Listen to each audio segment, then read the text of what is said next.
The Thren called Earth the nursery, and they did not mean it kindly. It was the first word out of every briefing packet handed to the human delegation before they boarded the transport for Varesh Station, hub world of the Thren Compact and the closest thing the galaxy had to a capital. Xenolinguists had argued for months over the exact shade of contempt buried in the term. Some said it was closer to toddler. Others insisted it meant something nearer to the species that hasn't learned to stop crying yet. Either way, the message was consistent. Humanity was new, humanity was soft, and humanity had been permitted into the wider galactic community the way a zoo permits visitors past a glass, observed, tolerated, and never quite believed to be dangerous. Ambassador Elena Voss had read every page of every briefing and had decided privately that she didn't care what they called her species, so long as they signed the trade accords by the end of the month. She had spent 11 years in diplomatic service before this posting, 4 of them in places where the wrong word in the wrong room could get people killed. She had learned to let insults slide off her like rain off a coat. It was a useful skill, and today she intended to use it. She had not expected to need a different skill entirely. Varesh Station rose out of the void like something grown rather than built, its towers spiraling in patterns that made human architects seasick just looking at the schematics. The reception hall where the opening ceremony would take place was 300 meters of open air held up by nothing anyone in the human delegation could identify, floors of veined black stone underfoot, and a ceiling that simulated the sky of some homeworld none of the assembled species had ever called their own. Representatives from 11 member species stood in loose clusters beneath it, robes and carapace plating, and shifting bioluminescent skin catching the light in 100 different ways. Among them, small and plain in dark formal clothes, stood the human delegation, Voss herself, her deputy Marcus Webb, a rotating staff of translators and analysts, and, because the Compact's protocol office had specifically requested it, as a gesture of trust and transparency, they said would humanize the new species in the eyes of the older ones. One child. Her name was Sophia Vossreyes. She was 8 years old, and she was the ambassador's daughter. Elena had argued against bringing her. She had lost the argument to 3 separate committees, a psychological consultant who insisted a child's presence would do more for humanity's diplomatic image than 100 position papers, and finally to Sophia herself, who had looked her mother dead in the eye and said, "You always say the scariest room is the one nobody's willing to walk into first. So I'll walk into it. I want to see the space station." Elena had lost that argument, too. She usually did, with Sophia. So now the girl stood at her mother's side in a small blue dress, holding a tablet loaded with cartoons she wasn't watching because she was too busy staring up at alien delegates twice her height, and Elena kept one hand resting lightly on her daughter's shoulder the way she might have kept a hand on a rail in rough water. Not gripping, just present. Just in case. Beside them, close enough to seem incidental, stood a man named Aiden Cole. His title on the delegation roster read Cultural Liaison, Protocol, and Media. He smiled easily, made small talk in passable Thren dialect, and complimented 3 different alien fashions in the first 20 minutes of the reception. He looked, to anyone watching, like exactly what his title said he was. He was not exactly that. Elena knew what he was because she had requested him personally, and because the file on him, the real file, the one that didn't exist anywhere the Compact's intelligence services could find it, was thicker than her own. The Thren warrior caste kept its own cluster near the edge of the hall, apart from the diplomats and merchants and scholars of the other delegations. They wore matte gray plating over musculature built for a heavier gravity than Varesh Station simulated, and they did not smile, because Thren warriors considered smiling a display reserved for subordinates greeting superiors, and they did not consider anyone in that hall their superior. One of them, a younger warrior named Threk Am Vashel, 3rd son of a minor warrior house, decorated twice in a border skirmish nobody outside his caste had heard of, and possessed of the specific brand of arrogance common to young men everywhere who have been told their whole lives that they are owed more respect than they have yet earned, watched the human delegation with open curiosity. He had heard the rumors. Every species in the Compact had. Humans didn't fight wars the way the Compact understood war, with declared combatants, ritual challenges, honor debts settled between houses. Humans, according to the intelligence summaries that circulated through the warrior caste like gossip, fought messy, total, terrible wars, and then afterward built elaborate systems of law specifically designed to make sure they never had to fight that way again. To Threk, this did not read as restraint. It read as fear dressed up as civilization. A species that built that many rules around violence, he reasoned, was a species that was frightened of it. He had discussed the theory with two of his caste brothers only that morning, over the ritual meal warriors shared before any formal gathering. One of them, older and more cautious, had argued that humans were an unknown quantity, and unknowns deserved wariness rather than provocation. Threk had laughed at that, not cruelly, but with the easy confidence of a young man who had never, once in his life, been proven wrong about anything that mattered to him. They sent toys to a diplomatic hall, he had said, meaning Sophia, whose presence on the delegation roster had already circulated through the warrior caste as a minor curiosity. A species that brings its unweaned young into a room of warriors is a species asking to be measured. I intend to measure them. His caste brother had not argued further. Among the Thren, an opinion held with sufficient confidence was rarely worth the cost of continuing to contest it, and besides, there was a kind of grim entertainment in watching the young and overconfident learn things the hard way, provided the lesson cost nothing to anyone but themselves. Neither of them, that morning, had considered that it might cost something to everyone else instead. He decided, watching the small human child standing so close to the warrior caste's cluster, unafraid, watching him with the frank curiosity children reserve for anything new and strange, that he would test the theory. It would only take a moment, a shove, nothing more, an assertion of presence, the same casual establishment of hierarchy his own caste used on newly arrived juniors within their own ranks. If the humans reacted with the fear he expected, it would confirm everything the report suggested. If the ambassador complained, he could apologize, claim he had misjudged the child balance, and the incident would vanish into the thousand small frictions any first contact produced. He did not consider, because it did not occur to him to consider, that there might be a third outcome. He crossed the space between the warrior cluster and the human delegation in 4 strides, and before Elena had fully registered he was moving, he had closed his hand around Sophia's arm and shoved her backward, hard enough that she stumbled and went down against the black stone floor, her tablet clattering away from her, a thin line of blood already rising on her palm where she'd caught herself. The hall did not go silent all at once. Silence spread outward from the point of impact the way a stone's ripples spread across water, delegation by delegation, until 300 meters of open air held nothing but the small, startled sound of a child trying not to cry, and the low murmur of a dozen species trying to understand what they had just watched happen.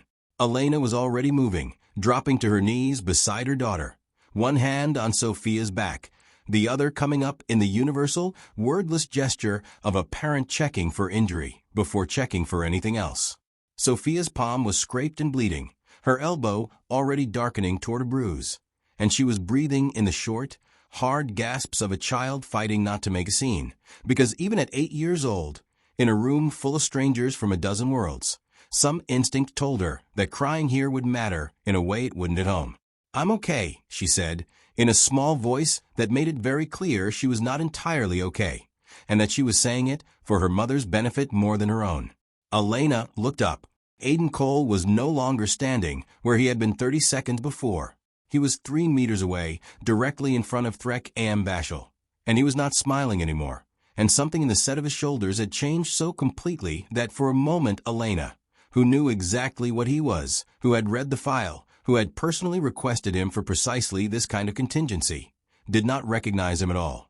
"That was a mistake," Cole said in Thren, quietly enough that it barely carried, and quietly enough that every translator in the room caught every word and repeated it into a dozen earpieces at once. Threk looked down at him. Cole was not a small man, but Threk had the reach and mass of his caste, built for a world that would have crushed an unmodified human's bones under its gravity. And something in his own reports, the ones about human fear dressed up as law, must have finally, belatedly, offered him a note of caution, because his hand went to the ceremonial blade at his hip. He never cleared the sheath. What happened next took 11 seconds. and it was captured on 4 separate recording devices from 4 separate delegations, and it would be studied, frame by frame, by military analysts across the compact for the next decade. Cole moved inside the reach of Threk's arm before the blade had cleared an inch of its housing. There was no flourish to it, no display, none of the ritual formality the Thren associated with combat between warriors. It was economical in a way that made it almost boring to watch, which was, in its own way, the most frightening thing about it. 3 motions, maybe 4, delivered with the flat, disinterested precision of a man doing something he had done many times before and did not consider remarkable. Threk was on the ground before the ceremonial blade had finished falling from his hand. He did not get up again. Cole knelt, checked something Elena couldn't see from where she still crouched over her daughter, and then stood and looked around the hall at 300 meters of silent, staring delegates from 11 species, and said nothing at all, because there was nothing left to say that the room hadn't already understood. Somewhere near the back of the hall, a merchant representative from a species with no warrior caste of his own, a small, quiet delegation from a world whose economy ran on trade rather than territory, and whose ambassadors had spent most of the reception quietly cataloging which of the older species might make useful business partners and which might make dangerous enemies, turned to his aide and said, in a dialect none of the human translators had thought to load that morning, a sentence that would later be reconstructed from station audio logs and passed around diplomatic circles as something between a joke and a warning. Add a line to the file. The soft ones are not soft. Revise everything above this line. Elena did not hear it.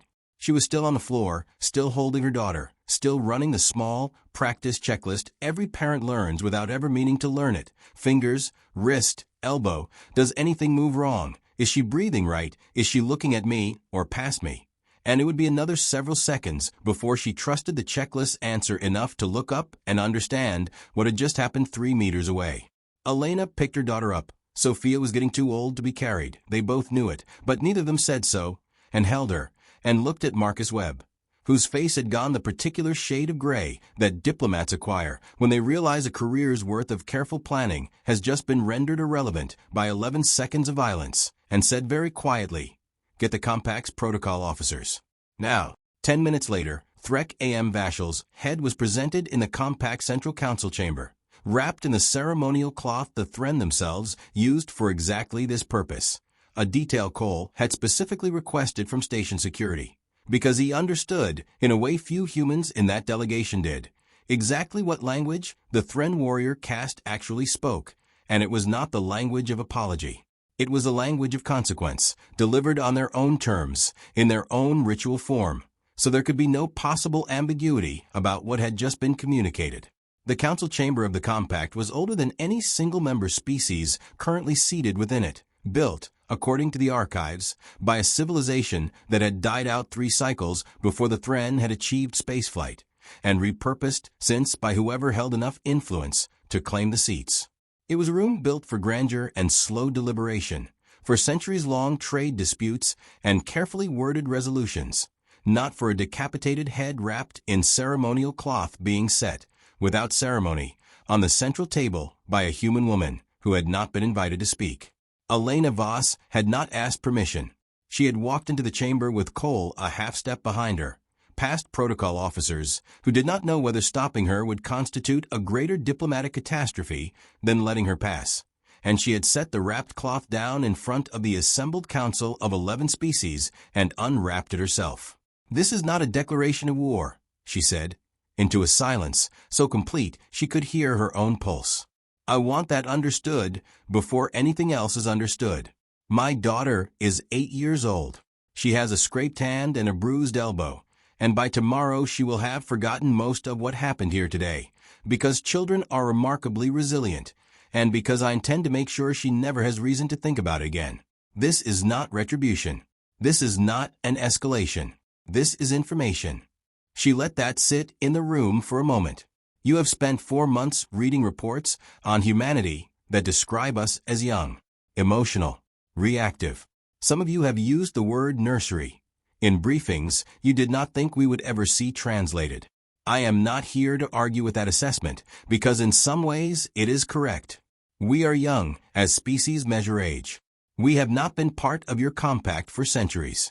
We have a great deal to learn, and I intend for us to learn it. But you have made an error common to observers who mistake gentleness for weakness, and I want to correct it plainly, once, so that it never needs correcting again." She gestured, without looking down, at the cloth-wrapped head on the table.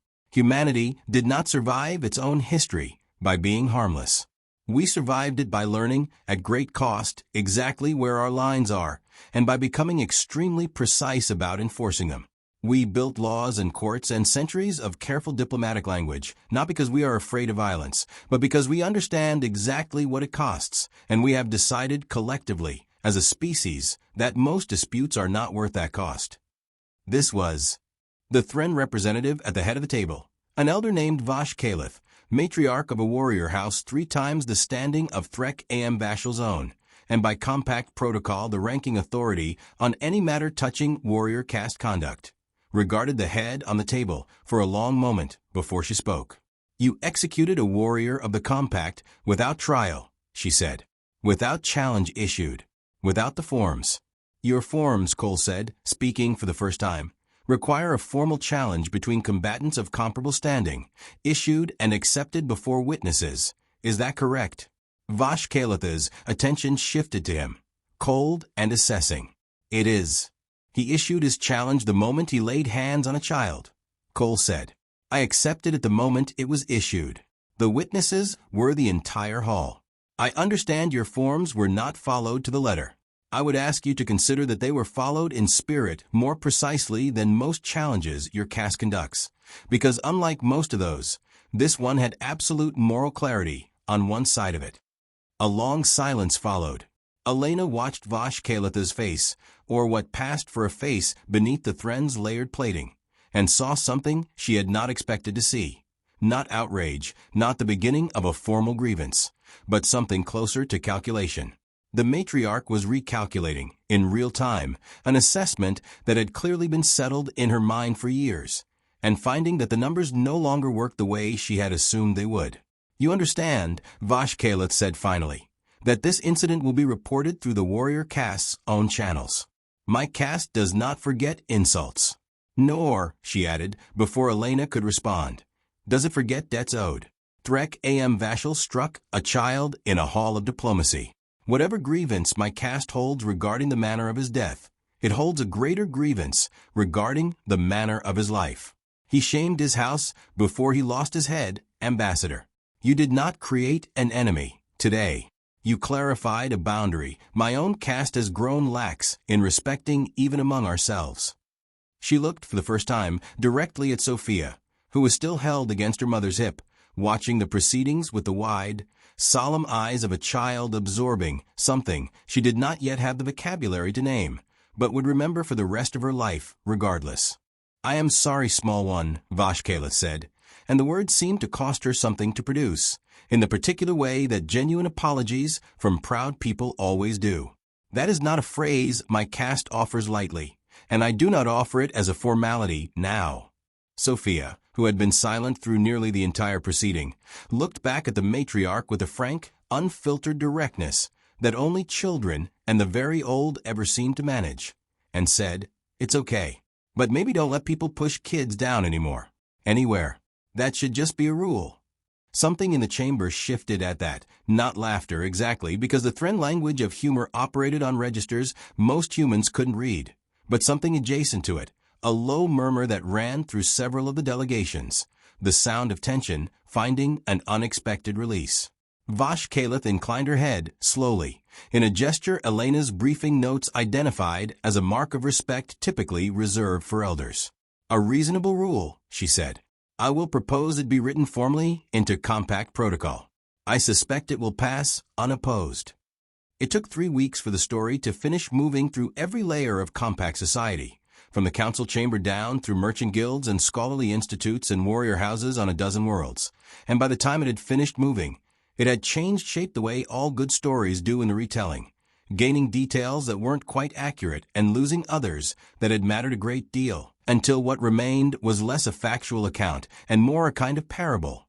The humans who killed a warrior in 10 minutes for touching their child, and then apologized for the inconvenience of it.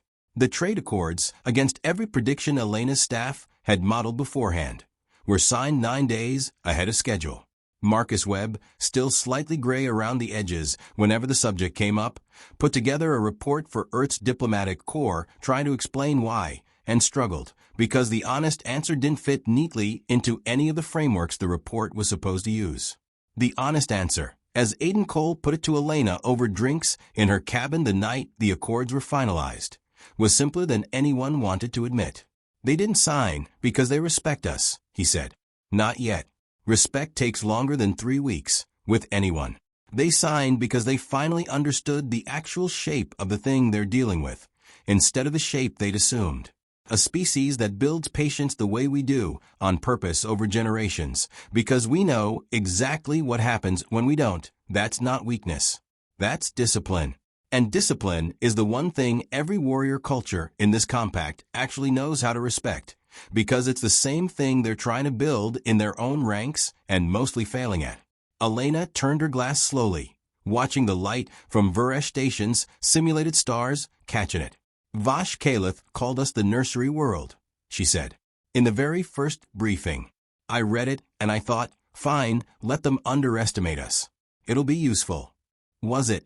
For about 10 minutes, Elena said, and something that wasn't quite a smile crossed her face. Then it stopped being useful and started being dangerous. And I'm going to spend the rest of this posting making sure nobody else in this compact makes that particular mistake twice. Down the corridor, in the small cabin assigned to the ambassador's family, Sofia Vosreyes sat cross-legged on her bunk with a bandage on her palm that she had already decided made her look, in her own private assessment, extremely tough, and told the story to her tablet's recording function for what would eventually become, unbeknownst to any adult involved, the most watched piece of unofficial diplomatic media in the history of the compact. An 8-year-old's breathless, matter-of-fact account of the day. A very tall alien pushed her down, and a family friend did some kind of really fast fighting thing. And then everyone had a meeting about rules. She did not describe it as frightening. She described it mostly as strange and a little bit exciting, in the specific way that things become exciting once you're safely on the other side of them, and someone you trust has made absolutely certain you'll never have to go through them again. That, in the end, was the part of the story that took longest to travel through the compact, because it was the part that mattered most and translated least easily, not the 11 seconds of violence, precise and controlled and utterly without cruelty in it, but the 10 minutes that followed. The speed, the clarity, the complete absence of doubt in how the matter would be handled, and the quiet, absolute certainty radiating outward from every human in that hall, that whatever else might be, uncertain about this young, strange, disarmingly patient species newly arrived among the stars, this was not. Their children were not a subject open to negotiation, and anyone who mistook their patience for the whole of what they were had not yet met the rest of it. Vash Kalith, in her own private correspondence to the heads of the other warrior houses, put it more simply, in a line that would eventually be quoted in 6 compact military academies as the founding text of an entirely new doctrine of caution. We have spent 4 months, she wrote, measuring the nursery. We should have spent more time asking what kind of species builds a nursery, on purpose, at the heart of everything they are, and guards it the way we guard our homeworlds. I do not believe the humans are young. I believe they have simply decided, as a species, what is worth being patient for, and what is not. We would do well to learn the difference before we test it again. By the time Sofia Vosreyes turned 18, the incident in the reception hall had become something closer to legend than history, retold so many times across so many worlds that the Compact's own archivists had assembled 3 separate official versions, none of which quite agreed with each other, and all of which agreed less with the truth than the grainy station footage still occasionally pulled up in academy lecture halls as a case study in miscalculated first contact. She had grown up mostly on Vuresh Station and mostly among the children of a dozen species, learning Thren before she'd properly finished learning cursive. And if she remembered the day itself at all, she remembered it the way people remember the weather on an important birthday present, but not the point. The point, as far as she was concerned, had always been what came after. The strange, slow, decade-long process of two kinds of civilization learning to sit in the same room without flinching. She was not present for Vashkalatha's retirement ceremony, held with full honors in a Thren warrior house that had, over 10 years, become something unusual among its caste brothers. A house known less for the campaigns it had won than for the doctrine it had authored. The one built from a single line in a private letter that had somehow found its way into public circulation. We should have spent more time asking what kind of species builds a nursery. It was carved by then above the entrance of 3 separate warrior academies. In Thren script none of the compact's other species could read without assistance. A small private joke the warrior caste kept mostly to itself. That the sharpest lesson any of them had learned in a generation had come from a very tall man in plain clothes who hadn't even bothered to raise his voice, and a small girl who had, without any apparent effort at all, talked an entire council chamber into writing a new rule into interstellar law before her scraped hand had finished healing. Cole retired from active service 2 years after the reception, quietly, the way people in his line of work generally did, and took a position training the Compact's newly formed Joint Security Liaison Office, an institution that would not have existed at all if the Thren warrior caste hadn't specifically requested, through several intermediaries and with considerable awkwardness, that someone teach them what humans meant by discipline as opposed to mere restraint. He never discussed the 11 seconds in the reception hall with his trainees directly. When asked, he generally changed the subject, and the one time a particularly persistent young officer pressed him on it, he said only, "The fight isn't the interesting part. Any of you could learn to do what I did in that hall, give enough time and the wrong kind of childhood. The interesting part is that it never has to happen again if everyone in the room already knows exactly what it would cost. That's the actual job, not the 11 seconds. Everything that makes sure there's never a need for them." Elena Voss stayed in the diplomatic corps for another decade, rose eventually to a position overseeing the Compact's entire human liaison office, and kept, on a shelf in her private study, a small strip of ceremonial cloth that had once wrapped a young warrior's head, folded now into a neat, unremarkable square, less a trophy than a reminder, not of the violence itself, which she thought about as little as she could manage, but of the exact moment she had understood, watching her daughters. Small, steady face in a council chamber full of strangers, that the line she had spent her whole career learning to hold with words alone had another kind of edge underneath it, one she hoped, every single day of the following 10 years, she would never again have cause to use. Sophia herself eventually joined the diplomatic corps too, not because anyone pushed her toward it, but because, as she put it to her mother the day she submitted her application, somebody has to keep explaining the rule to new people. Might as well be me. I'm the one who thought of it. She was assigned, in her first posting, to a small delegation traveling to a newly discovered species on the Compact's outer border. Young, wary, still deciding what kind of galaxy they had woken up into, and inclined, according to the earliest survey reports, to test the resolve of anyone they judged too gentle to answer for it. Sophia read the reports on the transport out unbothered, and when a junior aide asked whether she was worried about how the new species might receive them, she only shrugged and said the thing her mother had said to her, once a long time ago, in a language too plain for any translator to improve on. "Let them underestimate us," she said. "It's useful. For about 10 minutes. End."